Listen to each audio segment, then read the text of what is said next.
Hey, welcome and welcome back to the Your Birth Network page. Happy Friday, everybody. I'm really excited today. For those who don't know, my name is Jariel. I am a certified doula. I am the owner and lead doula of Your Birth Network. Doulas are here to inspire, empower, and inform parents around their maternity journey. And I'm really happy that we get the opportunity today to talk to Dr. Janet Cutler. She is going to be chatting with us about how we can get our fur babies ready to meet our newborns. So I had a ton of questions. I hope you guys have some questions as well. We are going to jump right in and get to it. So happy Friday, everybody. And I'm so excited to be here with you guys, and thank you guys so much for joining us. And hey, Angelique Marnier, that is my friend from Corporate Countdown. We are actually going live again on July the 1st, so if you have any questions about motherhood and money, make sure that you absolutely join us then. I am going to try to add our...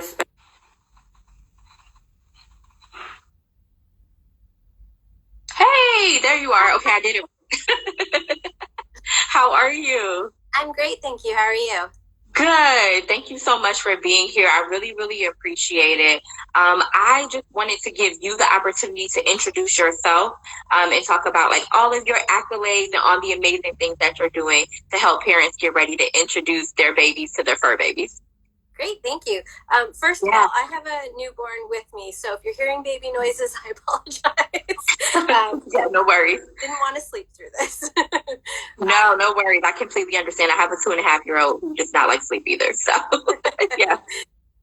So I'm Janet Cutler. I own Landmark Behavior, and I help families with pet behavior problems. And one of the areas I'm most interested in is helping people prepare for a new baby and kind of have their children as a part of their family with their pets and do that safely. So I really spend a lot of time helping soon-to-be parents and parents make sure they're integrating their pets properly.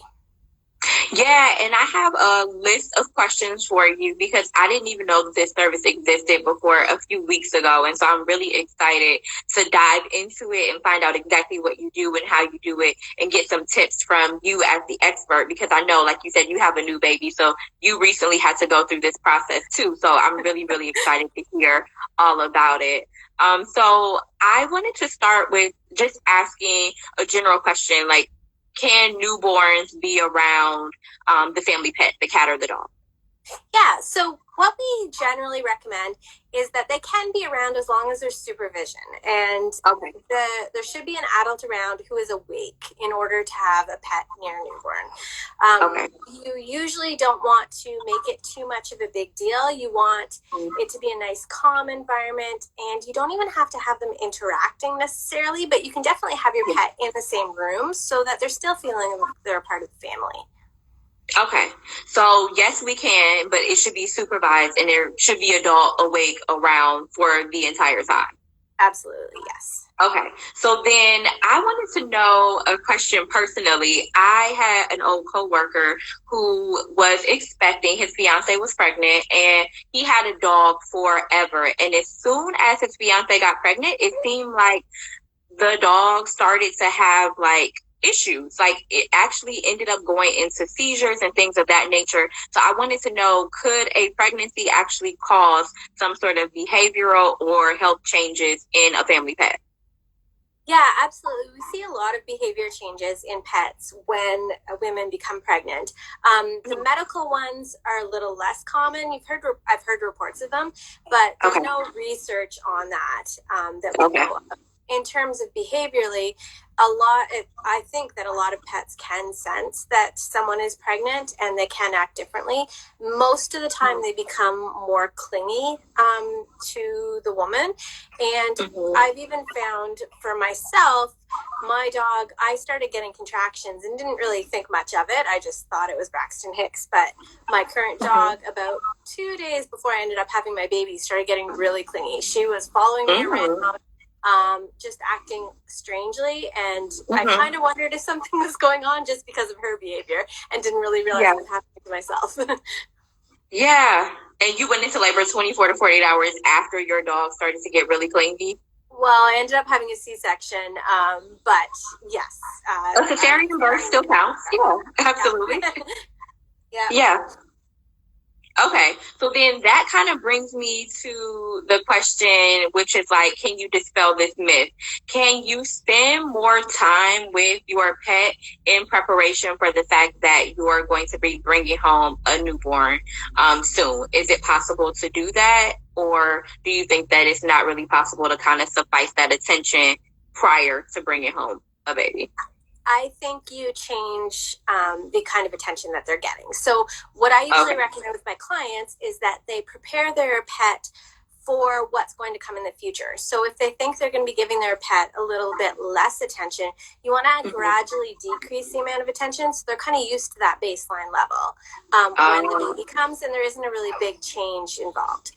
But you can also change the type of attention you give them. So you can be giving them more kind of mental stimulation and setting up activities that they can do so that when you're not around or when you're less available, they have something to do. So it's really just changing it a little bit and starting to get them prepared as soon as possible. Okay. I had a kind of a question about like animal like hygiene. I guess it kind of falls into that category. Generally, it's a question about newborns and then having pet hair, pet saliva, or having like a dog lick a baby in the face. Like, what is your general sort of like guidance on that? And of course, babies put a lot of things in their mouth. People are concerned about like, what if a baby puts like a dog bone in their mouth or one of the dog toys? Like, what would you be able to give us as far as guidance on that? Yeah, for sure. So usually, first of all, recommend that parents talk to a medical professional about those sorts of things. When you've got pets in your home, usually there is pet fur around, that sort of thing. Dogs do occasionally lick. I try to limit it as much as possible in my own children, but there's always things that do happen. So bacteria can be transmitted between pets and children for sure, especially with saliva. I don't recommend that pets are near the face of a newborn to begin with. But you hear these stories of children, that are, or babies chewing on toys or getting into the pet food, that kind of thing. Limit it as much as possible. But you definitely want to talk to your doctor to try to minimize the amount of risks there are, and also, whatever your level of comfort is. If you're the type of person that lets your dog kiss you in the face and you like that, then you might be more willing to let them closer to your children than somebody who isn't. So it's really weighing the risks, talking to a medical professional and seeing what you're comfortable with. Keeping in mind that you want to keep new babies especially really safe around pets and making sure you're around them. Yeah, I think you kind of answered it a little bit with saying that you do advise there be an adult awake and present at all times. But I am curious about, what do you think about pets like sleeping in the same area as a newborn? So can they sleep together, like either out on like a pack and play or in a crib? Like, what's your general guidance on that? Yes, for sure. So I try to get parents to decide what they're going to do about this prior to the baby coming home so they can change any routines. So if your baby is in their own nursery and you don't want your pet in there, to definitely try to keep them out ahead of time so it's not a big shock. And also considering if you let your pet sleep in your bed and you think you might be co-sleeping, then making sure you're thinking about that prior to it. In terms of a pet and a pack and play or a crib, our dog personally sleeps in our bedroom and we have the baby in our room at the moment. So we allow that, but we know that our dog cannot, we would hear it if our dog was getting into where the baby is for sure. So it's kind of seeing what your level of comfort is. I don't recommend that if you're not there supervising, your pet can directly interact with the baby. Yeah, so I just want to take a brief moment just to thank everybody so much for watching and for joining us.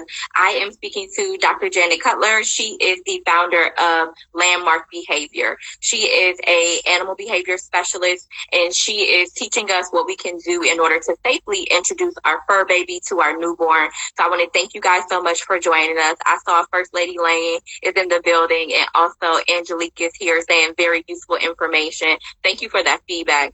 We also got a question. So Matthew wants to know, what would you recommend if your baby seems to be allergic to your pet? good question. Yeah, that is a good question. I would definitely talk it over with your doctor. Okay. You may be, depending on the level of allergy, you may be able to limit interaction and still have that work okay. There's some things that you can give your pet topically, so it helps with fur and dander and that kind of thing that can help with allergies. But I would definitely talk to your doctor and see what you need to do in those cases. Okay. Do you know the name of any of the topical products, like off the top of your head? The one that I know about in Canada, and I think it's available in the US as well, is called Allerpet. Oh, okay. I've never heard of that one. Okay, awesome. Yeah. So that's good to know you can do something that doesn't necessarily have to mean that you have to part with the pet. You can do some things in between. Potentially, yeah. It depends on the severity of the allergy, really. Okay. Okay, so I wanted to ask you, what if your cat or dog seems to be like absolutely obsessed with your newborn and you can't separate your cat or dog from your newborn? Is that something to be concerned about? And is there something you can do? Yeah, you definitely do want to be concerned in that case. So the ideal relationship between a newborn, especially, so just really during that early phase, and your pet, is to have everything calm and for your pet really to not care about your newborn. That's what we would aim for.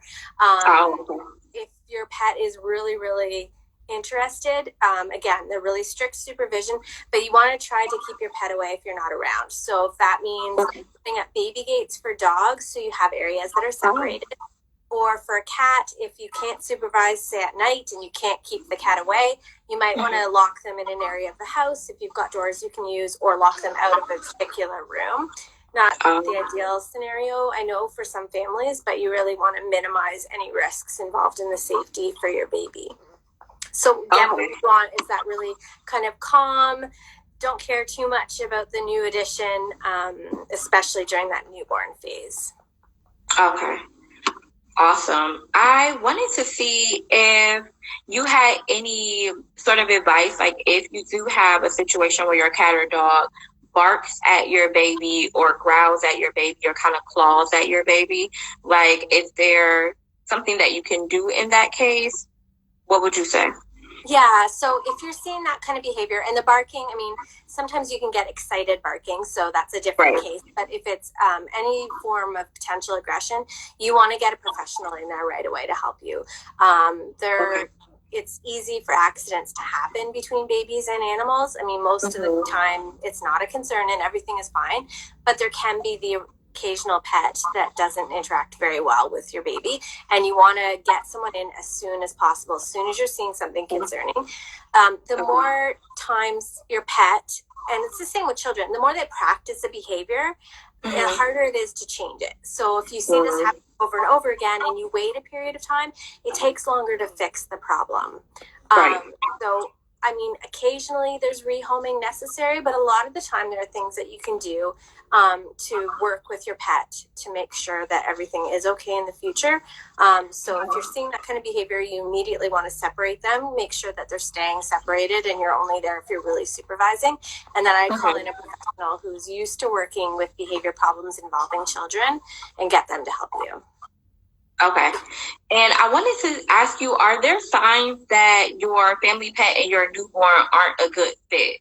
And what to do if those signs are exhibited? So that may kind of tie into the last question about getting someone involved earlier, I'm assuming. But do you have anything else on that one?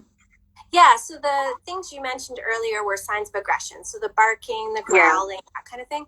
But another area you want to be concerned about is if your pet is fearful of the baby. And pets definitely can show those, just because babies are unpredictable. They make funny noises they may never have heard before.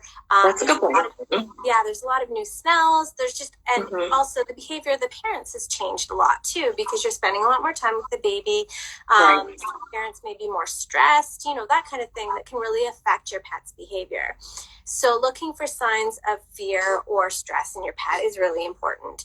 So those can be running away when they hear signs, or seeming overly anxious. So if they're, for a dog, they're whining a lot, they kind of hide away, they're hiding behind you, tail tucked, and the phone call there. Oh, there, sorry about that. There we go. So cats, you may see. Oh, there. Okay, sorry about that. It's okay. In terms of cats, you may just see their behavior changing. If they're kind of slinking away or seeming overly just clingy, that kind of thing, that they might be stressed as well. So you could look for those signs. Okay. And then I wanted to ask you, as far as like time, like how much time do you think you really need to prepare your family pet to meet your baby? Like say you're pregnant, maybe you're in your first or second trimester. And so it's still pretty early on. Like, are there things you can do at that point to kind of start to groom your cat and your dog to kind of get used to the fact that, hey, there's about to be a change and a new addition to the family? Absolutely. You can never start too early. So my dog is 2.5 years old. We were hoping we would have a third baby. So I started introducing her to these types of things when she was a puppy, when we first got her, long before we ever did her. Nice. Okay. Yeah, but if you can start right away as soon as you find out you're pregnant, that's ideal. Or if you're having a baby come into the family through other means than pregnancy, starting as soon as possible is great. If you've got a puppy or a kitten coming into your home, starting to introduce them to things like baby noises or any baby equipment ahead of time. And then when you find out you're pregnant, you can start working on changing the rules in your household, your routines, exposing your pets to baby items, baby noises, that kind of thing, as soon as possible. Okay. And then is it expensive? Like how much should we anticipate to invest in things like tools and equipment and time actually getting our fur baby ready to meet the newborn? Yeah, so I mean, time is going to be your biggest investment for sure. In terms of money, you may not have to invest anything. If you've got a pet who's pretty well trained, you're not too concerned, then you may not have to do anything at all other than introduce them to things you've already got around the house so that you're getting for your baby anyway. If you've got some behavior concerns, you might need to get someone in. I would recommend ahead of time. If you've got some things you've been thinking, really should deal with that problem behavior, be it fear or aggression or something like that, if you could get somebody in before baby comes and start to work on that, that would be great. And then you don't really getting some mental stimulation tools. So that could be food puzzles or things like that. You could definitely in order to help keep your pet busy when you're feeding or when you're not able to take care of them, and introducing them to those prior to baby coming is great. But if you can't, after baby comes, you could get some of those things just to keep them busy, keep them mentally stimulated, because they might not be getting as much physical exercise, especially in the first couple months, just as things, you've got to get used to having a baby around in the home. So they might not get quite much attention. Giving them other methods for that would be good. Okay. And I wanted to move on to dispelling myths, but before we do, did you have any other tips, tricks, or hacks that you wanted to share with people about how they can properly make this introduction and make it sort of seamless and easy? Yeah, I think in general, it's starting as soon as possible and really trying to decide ahead of time before your baby comes what your goals are with your pet and what kind of new rules you need to implement so they can get used to that ahead of time. Okay. So then I will go ahead and I want to know from you, fact or fiction. You kind of touched on this a little bit, but some people say that they bring home the baby's blanket, so that way the cat or the dog can get used to the baby's scent before the baby actually comes home. And I wanted to know from you, fact or fiction, that's something that actually does work and is effective with introducing your cat or dog to your newborn. Yeah, so that one can be both. Okay. So you can definitely bring home something like that and let them smell the baby. However, you don't want to make a big deal out of it. So if you get all excited and say, Fido, Fluffy, look at this, and you're really making it a big deal, you're making things around the baby seem very exciting and a big deal, when in reality, you want to make everything seem nice and calm and not get your pet excited about things around the baby. So you can bring it home. some pets will sniff at it and be interested in it. Some pets could care less. It really depends on your pet. And you don't want to be doing that if that's adding stress to the experience of bringing home your baby. So if you're going home, especially to do this, and it's making your lives much more stressful, I think that's going to impact your pet more than them getting the opportunity to smell that blanket or something prior to. Okay. So I wanted to know, same thing with introducing your pet to baby toys before the baby gets home. So you kind of touched on this a little bit already, like having out like newborn toys and allowing your pets to kind of get used to what that looks like, what that sounds like, that may be effective for the introduction later. Yeah, for sure. So I definitely recommend putting out, even the crib, or if you've got a baby swing, any kind of larger things as early as you can, so your pet can get used to those things being around. You really just don't want to be bringing home your baby and setting everything out at the same time, because that's changing your household and changing kind of the dynamic of the people in the household. So if you can kind of split those two up, if you can put if you've got a baby carrier, baby seat, that kind of thing, you can even practice with a toy baby, holding the baby on the couch or something like that. So you can set up rules for if your pet can approach you or not in those situations ahead of time. But yes, I definitely recommend putting out toys, putting out baby things prior to, getting them used to it, getting them comfortable. You don't want them excited about those. You want that to be a part of their everyday life, and it's just what's in the household. Okay, I love that tip about getting a toy baby.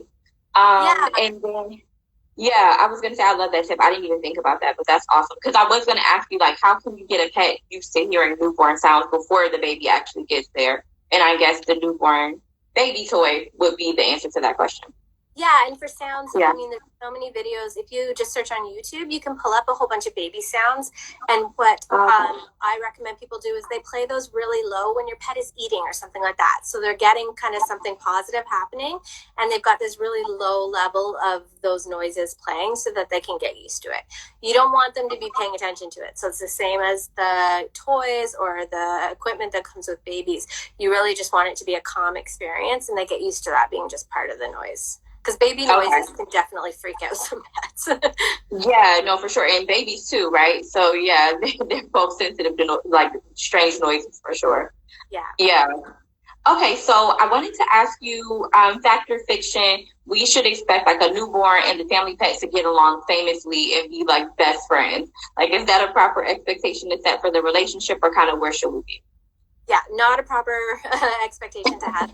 So it's a gradual development of a relationship. So as a newborn, you really want it to be kind of hands off, paws off, where they're just kind of getting used to them being around. And it's gradually over time, you develop that positive relationship. There's going to be a lot of changes that happen in your baby between, just being a newborn to starting to crawl, to starting to walk, and the way your pet interacts with your baby during those different times is going to change.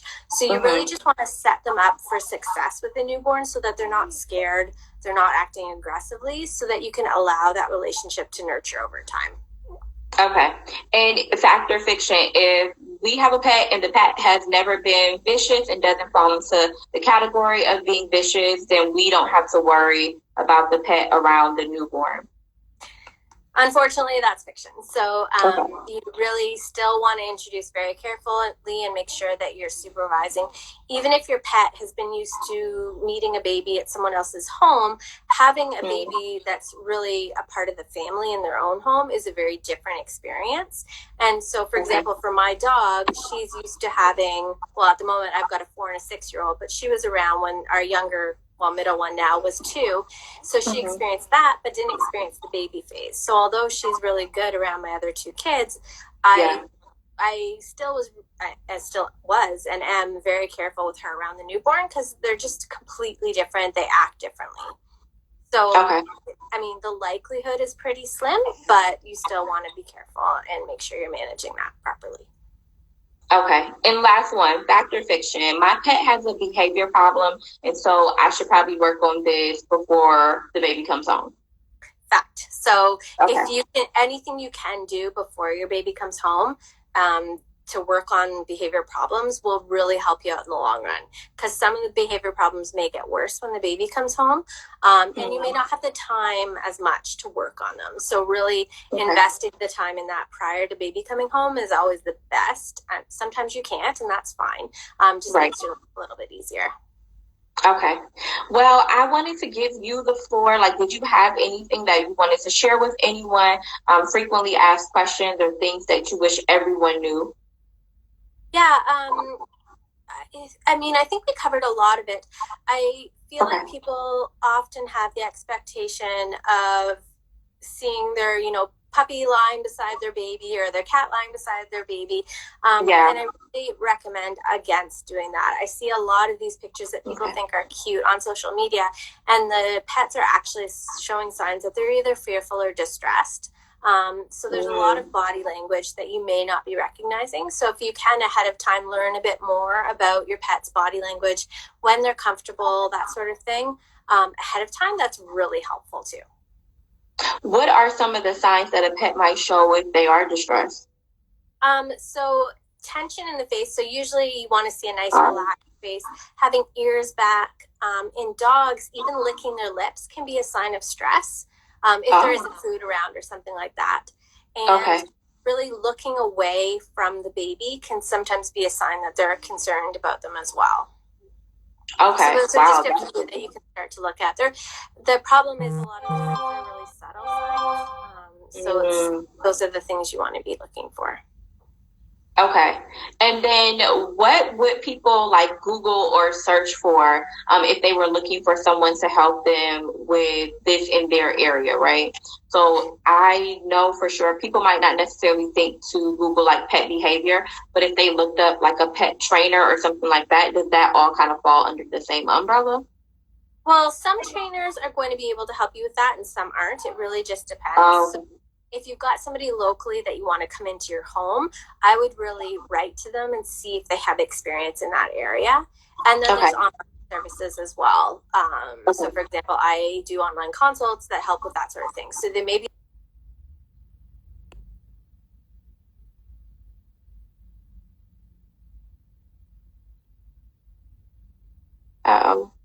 Instagram froze us for a second.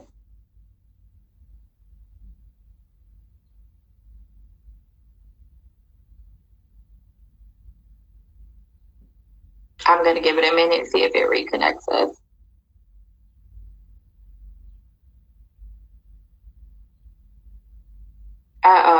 Okay. Well, I'll add Janet back. While I'm doing that, I just want to thank everyone so much for sticking around. For those who missed the beginning, my name is Jariel. I am the lead doula and owner of Your Birth Network. My goal as a doula is to inform, empower, and inspire expecting and new parents around their maternity journey. And this month, I am doing a series where I'm just really collaborating with a lot of other experts, coaches, and practitioners that all have the goal of making the maternity experience the absolute best that it can be. Today, we are talking to Dr. Janet Cutler, and she is the founder of Landmark Behavior. She specializes in pet behavior. So she is teaching us how we can get our cat and our dog ready to meet our newborn. And I'm really, really excited to chat with her. I am going to try to add her back and see if we can finish our thought or not. And if not, that's okay. I feel like we did get a lot of information. And so that would be an okay place to wrap everything. If you have any questions, please type them in the description box. Janet actually is in Canada, but she does have virtual services available, so she can help you wherever you are in the world. I also know that she has a link in her bio to a 5-step guide that I want you guys to check out as well. Oh, there you are. Hey. Hi, I'm like, you got disconnected. Sorry about that. No, I tried to add you back as quickly as possible. I think we were leaving off talking about you and how you do provide virtual services and how if you do reach out to someone, you need to make sure that they can, in fact, help you with transitioning from your dog being like solo by themselves and then also having your newborn around. Yeah.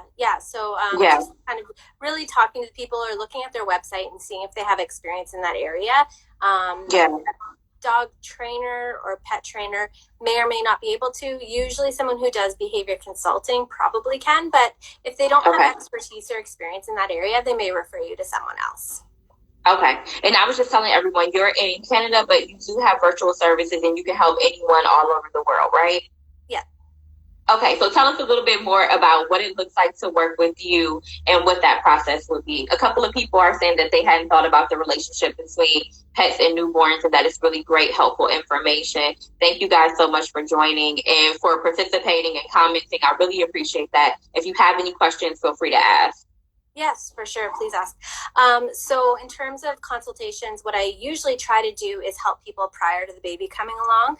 So I would be setting up, kind of helping them figure out their rules and new routines are going to be in their household, and getting their pet exposed to all the different things, as well as coming up with a plan for the time around the birth and what you're going to be doing shortly after, once you have your newborn home. I kind of always recommend that people have a plan A, plan B, plan C, and on, because you never know what's going to happen. We didn't exactly go with our plan A with our baby coming or what we did with our pet, but we had kind of we had alternative plans, so everything was fine. But it's really important to consider that, because we focus a lot of the time on what our birth plan is, or what we're going to be doing with our other children, for example, and making sure your pet's included in that is really important, so that you have something set up for them. I love that tip. I never even thought about that. That's a great tip. Yeah, and keeping in mind that things can change, so having alternatives is important. So I work with that with clients. I also have a course available if you like to kind of do things on your own. It's called Wags and Giggles Baby Prep, and it goes through all of those things and allows parents to really plan that out ahead of time. And then I also have some clients that come to me after baby has come, if they're having some issues, just integrating the new family, and making sure that their pet is feeling included. Okay. And then tell us about the guide that you have. You mentioned before that in your bio you have a guide, and that is free, and that you wanted people to know about that too. So I don't want to forget that. Yes, for sure. So it's 5 things you can do to prepare your dog. Some of the things are similar with your cat as well. But I find a lot more dog owners worry about kind of preparing their dog, whereas cats handle it better a lot of the time. And it's just got some tips and tricks you can use to get started on that journey preparing your dog. Okay. I just thought of a random question. Do you suggest people to declaw their cat or their dog if they haven't already before the arrival of their baby? No, I don't. A lot of places are actually banning declawing of cats because it is quite a painful procedure for them. It's kind of like cutting your fingernail off at the knuckle. I mean, sometimes you get a cat that's already declawed, and that is what it is. But I definitely don't. From a pet well-being, welfare perspective, I don't recommend that they do that. There's other alternatives. So there's little kind of claw covers that you can get for a cat that you could try if you're concerned about that happening. But if you find scratching and clawing at things is an issue, ideally try to work on that prior to baby coming home. Okay. And if people have questions, if they want to get in contact with you in order to hire you, what's the best way to find you here online? Yeah, so janetcutler.phd is my Instagram handle, and anybody can DM me if they have some questions they want to ask. And my website is landmarkbehavior.com. Okay, awesome. And any other final thoughts you want to give, Janet, before we wrap it up today? I think that was about it, yeah. Okay. Thank you so much for having me on. I really appreciate it. Yeah, thank you so much for being here. I definitely will let you go and get back to that adorable baby. I just want to thank everyone so much for joining us. We really appreciate it. If you think about questions, later, if you're watching the replay and you're like, oh, I have a question that we didn't cover, definitely DM Dr. Janet Cutler. And if you want to, you can also DM me. I'll make sure to get that information over to her. I do, in my bio, have a 15-page guide for natural labor. So if that's something that you want to achieve, definitely check that out. We will be back next week. And so I'm so excited to bring you guys more coaches, experts, and practitioners that can help you transition from adulthood to parenthood seamlessly. If you have any information that you want that we haven't covered yet, definitely let me know. And thank you guys so much. I hope you have a fantastic weekend. Yeah, thank you. Thank you. I'll see you.